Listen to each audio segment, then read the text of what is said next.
What's going on, guys? Welcome back to Trackside. It's your boy Cinema J here, and man, I've been gone for a minute. I had a lot of work to do, as you guys saw. I had a wedding to film, but I am glad to be back talking about dirt bikes. Man, it's good to be here. So, what happened? Y'all should know. If you don't know, where you been, man? I mean, I'm just catching up on everything. The topics today are, we're talking about how these tracks are built. Listen, are guys like Jerry Robin, these injuries, it's been crazy. I've never heard of so many spinal injuries and punctured lungs and broken ribs. All right, it's been crazy this year. And even hearing Aaron Plessinger, shout out Aaron Plessinger, my guy dropped the vlogs. Okay, so go check his channel out. I'm saying he's just like, this is crazy. Last few races of the year, say. So what is going on? Is it the track? Is it the track design? Or is it the riders? All right, so we're gonna get into that. It's pretty crazy. And then we're also gonna get into the last race. And we're gonna talk about Carmichael racing Deegan, or the Deegans, I should say, in their vlog, and Levi Kitchen. How can we not talk about them? The chef dropped the vlog. Let's go.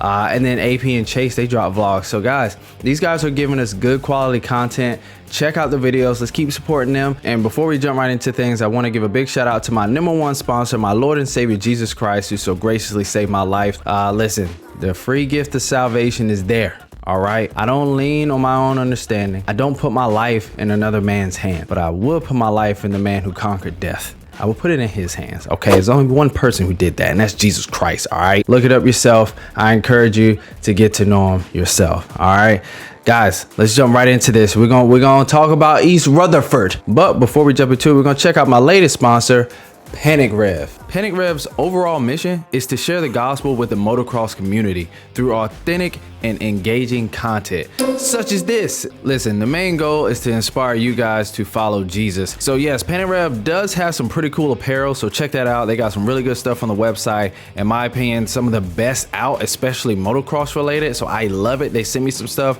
I'll be rocking it throughout the videos. This hoodie fits good, looks good, and feels good. And they're a nonprofit, so of course we do encourage donations and any kind of support online through these videos, social media. Of course, I have the discount code. If you guys want to purchase something on their website, it is Trackside. You guys get 10% off. So take advantage of that, guys. It's really good stuff. Faith, family, MOTO. What more could you ask for? Both their #1 sponsor, mine is our Lord and Savior, Jesus Christ.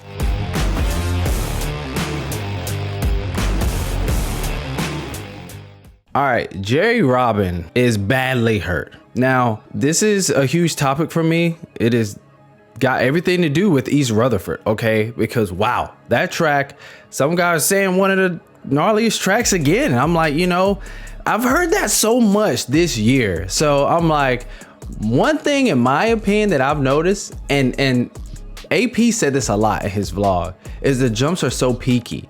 Like, we got some big jumps out there this year. And at first I was just like, okay, this is cool. Yeah, look at this. It's Supercross, right? It's not motocross. We got steep jumps. We got jumps, you know what I'm saying? That's what the suspension is for. Everything in Supercross is completely different than motocross. And at first I was like, this is cool. It's jumps, you got nice transitions and it's cool. But now I'm starting to see what a lot of people are saying about the tracks being built different, and how like the best tracks were between, I think everyone keeps saying like 08 and 2014, something like that, or 2010 and 2014, which when you watch the racing back then, my goodness, that race with Kevin Windham, and I think it was 2012 in Atlanta, I might be wrong, but 2012 Atlanta, I can't remember, but there was a race in that time period where K-Dub and James Stewart were racing, and boy, they were hauling. But like, they blissing the whoops and they're jumping everything. They're just attacking the track, but it doesn't look dangerous. They're going so hard, but they're in complete control. And today, I can't see guys doing that. You gotta slow down to go fast. We gotta say that so much nowadays. So I'm thinking we're having to say that because of the tracks. And I'm starting to really see and believe that. I've been seeing people in the comments complain about the design and build of the tracks. Now, Dirtworks is not their fault. They're doing what they're told. But guys, is it the track or is it the riders? Because these guys are pushing it. You know, when you got Jet out there and Tomac doing things that nobody's willing to do, hearing other top guys come out here weekend after weekend saying, man, I just should have hit what he was hitting and I would have won, or I would have did better. That means there's a guy who's taking it there. And now more than ever, we're seeing guys, okay, like coming out of that turn, jumping onto the table or trying to clear the table. In my opinion, if Jet was out there, my dude would have probably first qualifying just jumped over it, try to clear the whole table and just push through that next jump. No matter what, I believe in person like Jet Lawrence's mind. He's like, I'm going to do it. I have to do it, and I'm going to do it. Like, I'm not just going to say it, I'm going to do it. And it's choices like that that leads the train. Now we got 5 guys out here sending something. You know, the track crew this year having to what was it over there in Arizona? So over there, them having to adjust the track because guys were sending that wall jump right to the face of the finish line.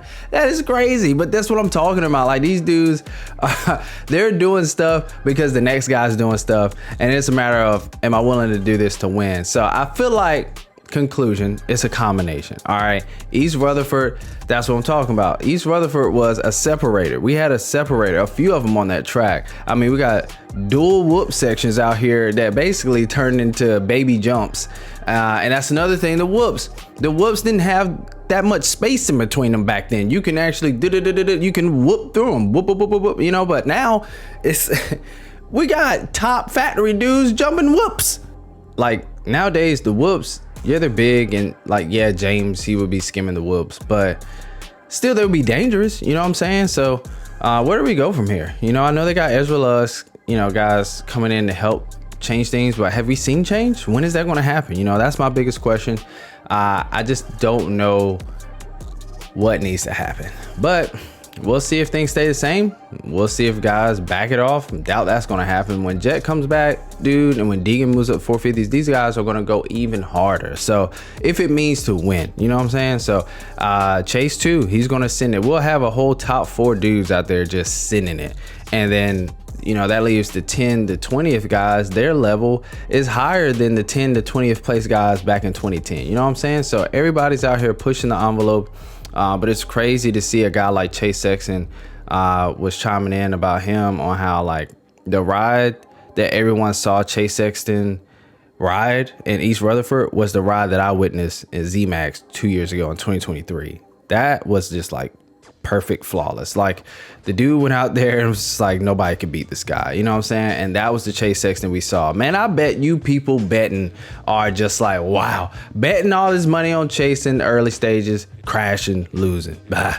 Now he's coming out here. You don't want to bet on him. You betting on Webb. I mean, that's where I'm going. I'm not betting, but I'm like betting on Webb to win these last few races, and he's not. And now Chase is out here doing what he needs to do. So, man, it's so crazy, right? He's just continuing that statistic for himself, which is he does better in the late races. So what do you guys think about all that, man? What y'all got? Y'all got Chase winning this thing, 9 points back. Wait, we got 3 more races. Man, it's coming down to the wire. I love it. I love it. It's good though. We got good racing. We got a championship battle. It's not boring. We're excited to see what happens next. It's cool. You know, we got Webb over here saying he's recovering from his injuries. I love it. And then to briefly touch on the 250s. Listen, Haymaker, I told y'all. All right, that's my pick right there for the East. Haymaker throwing bows out there. All right, if you don't know what that means, he throwing elbows. Okay, he is knocking Vial and Hampshire out. Okay, listen, it's crazy. The dude is a whole different rider. Okay, and I'm going to contribute it to the dog pound, man. The guy, whatever they call it now, he's training out there with different dudes. And like he said, I think they brought this up in the broadcast. So he was just saying, you know, typically before, if he would make a mistake, he would fall in that rhythm of mistakes. But now, you know, he's able to recover.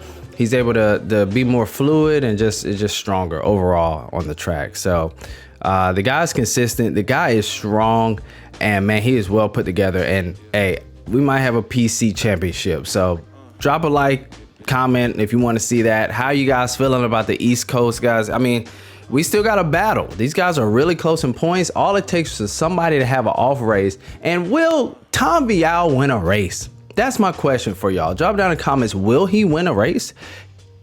can he win a race? I would like to see him win a race. You know, I find it interesting that when they did the little break and they cut over to Weege explaining how Hammaker is using shifting and his foot position and saying he's clicking up the fifth and the whoops. And then he said he asked KTM, is Tom Vial doing that? It was like, he's not ready. He's not there yet. I'm like, see, it's stuff like that. You know, call my man out saying he's not on a level that Haymaker is on. All right, come on, man. Come on. So that was I didn't like to hear that, but it's the truth. You know what I'm saying? If he's not there, he's not there. The guy won a championship though in Supercross. Wow. Is there an asterisk? Anybody putting an asterisk by that? I don't think so. I haven't heard it. I'm not.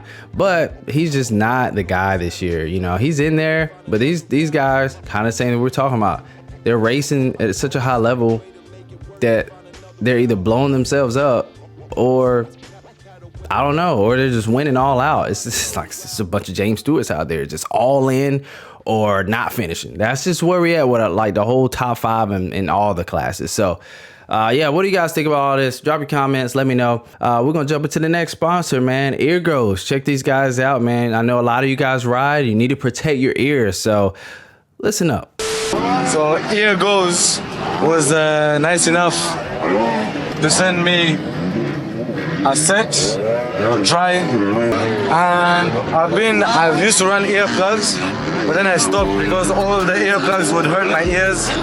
But these ones, they just, I don't know what material they use, but it's like a gel silicone thing, but it fits in my ears perfectly, and it's not like fully cutting out all the noise. It's like just a world in lower volume. So thank you, Eargoes. They're really sick. I'm gonna keep running them for the rest of the season, and yeah, appreciate it. Thank you so much.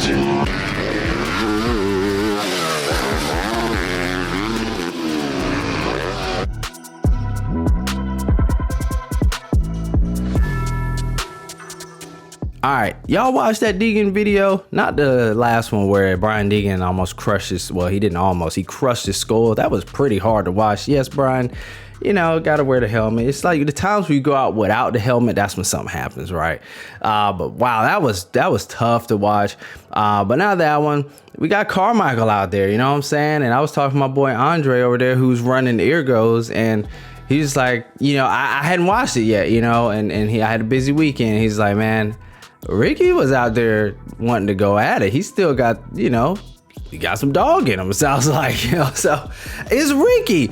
All right, Ricky, you know, even Deegan says, I'm pretty sure this is the fun part, the most fun thing about all of his work, and this is the best part about his job. Yes, riding a dirt bike for all of us in this world of creating anything for dirt bikes, riding is just the best thing. I would be riding every day if I had the choice. That's what I was doing when I was a kid.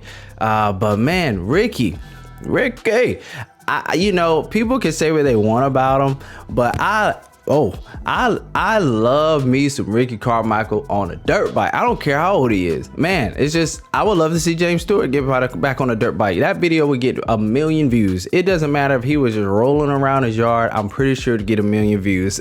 But having Ricky on the bike out there with Deegan, and I'm like, you know, I know he got that mentality, but he old, and there's a thing called arm pump, right? So that's what him and Brian Deegan were talking about. He's out there like, you know, hey, what you want to do? Go for 20? You know, he's talking like he's prepping, you know. And it was interesting also to hear him say like he hated the track, how they groomed the track. He hated it nice and smooth and just fresh and prepped. He hated that, you know. I'm like, man, look, this is the difference right here. This is the difference. This is good stuff right here, you know. Like the stuff he says when he's on a dirt bike, take notes, listen, it's all good, you know what I'm saying? So I was all here for it, man. Everything was coming out of his mouth. I was just all in for it, dude. So and it is, you know, you want to go and ride with those guys, talking about Deegan and Davies. I'm like, look at Ricky, my boy. He just built different. He wants to get out there with the boys, you know. He don't want to just ride around, he want to ride. So on the stock Triumph 450, let me know if you guys are buying that, man. Who out there is buying the Triumph, you know what I'm saying? I think a few of y'all commented before, say you got the 250. So let me know if anybody got the 450. How is it? I'm just genuinely asking, you know what I'm saying? So Ricky makes it look good, and the Call of Duty design made it look really good. But man, I love it. You know, he was out there riding. He was riding. You know, I love it. He still got it. You know, just out of shape, but that's okay. You know, so I love to see stuff like that, man. Can't wait to see James Stewart throw a leg back over a bike. And for now, we'll just have to keep using ChatGPT and all these other things to simulate James Stewart riding a dirt bike. And did you see that? Did you see that? That's gonna be the next video. So stick around for that, guys. That should be exciting. That is going to be really fun, and we might turn that into a little series right there. So just asking about different scenarios. So if you guys got any scenarios that you would want me to ask ChatGPT, let me know in the comments, man. Hey, it's giving me the play-by-play too, so stick around for that video. I really have a good feeling. That's just gonna be something fun to throw together and watch, and you know, just to be entertained, because what else we gotta do on these days where there's no racing going on, or if you're not riding. But yeah, we're gonna get to this last segment right here, and before we do, man, if you guys need some electrolytes, check out this next segment. Yeah, I got you. Hey guys, you need some electrolytes? Of course you need some electrolytes. If you're gonna get some, stop buying, stop paying full price, and check out Soda Fuel. Soda Fuel is sponsoring this video, and these guys are cool. The flavors taste great. Look, I got 2 bottles. Look. Yes sir, let's go. But anyways, man, check out Soda Fuel. We got the discount. Your boy got the discount, 10% off on all orders, free shipping. Let's go.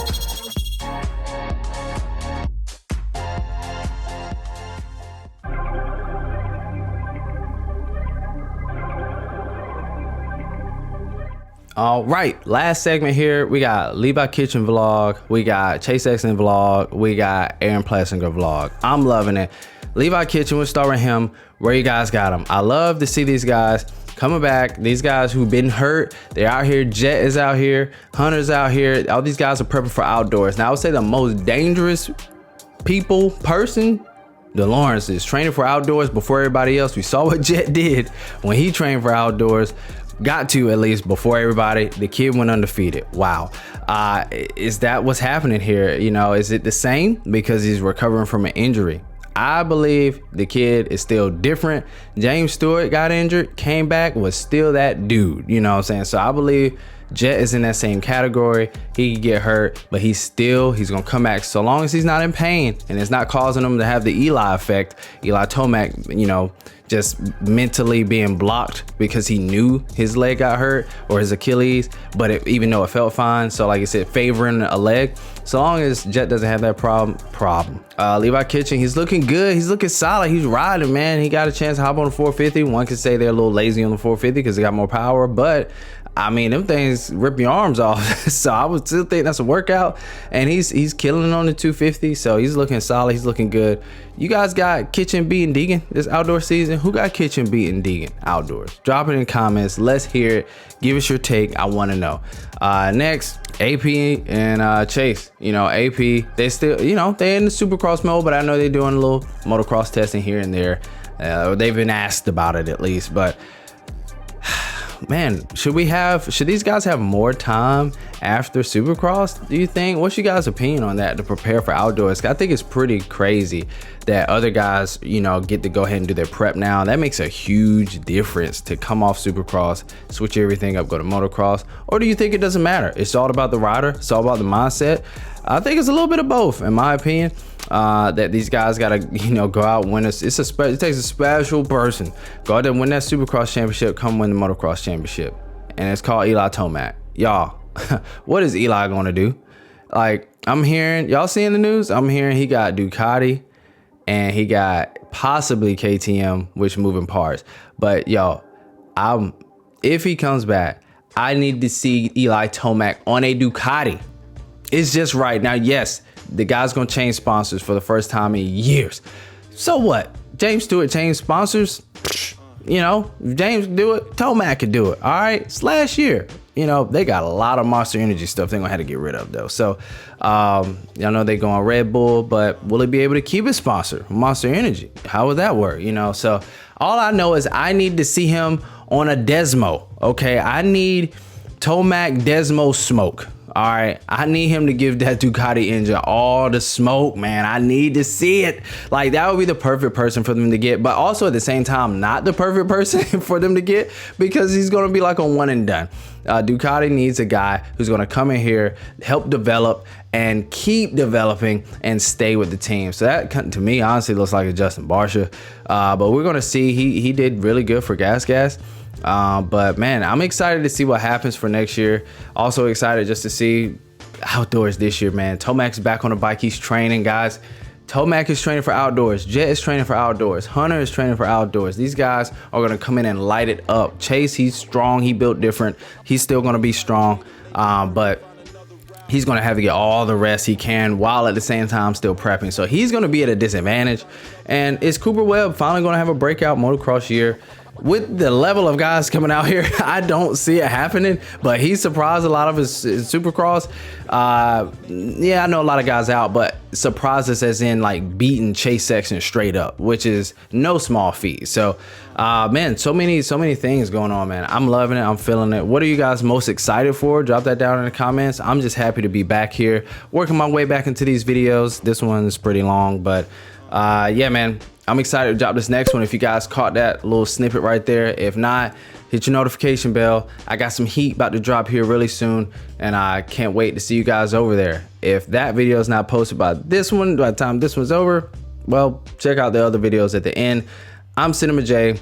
Thank you for watching. Subscribe, like, share. You people who share, you're really special. And check out the membership, man. We got some channel members. These guys, they get loyalty badges. They get access to the videos first. And if my little series here is doing pretty good, I may only just make some members only videos. So if you guys want to be a part of that, or if you guys start seeing that, make sure to consider joining. But all that being said, yeah, check out these videos, man. I'll catch y'all over there. I'm out.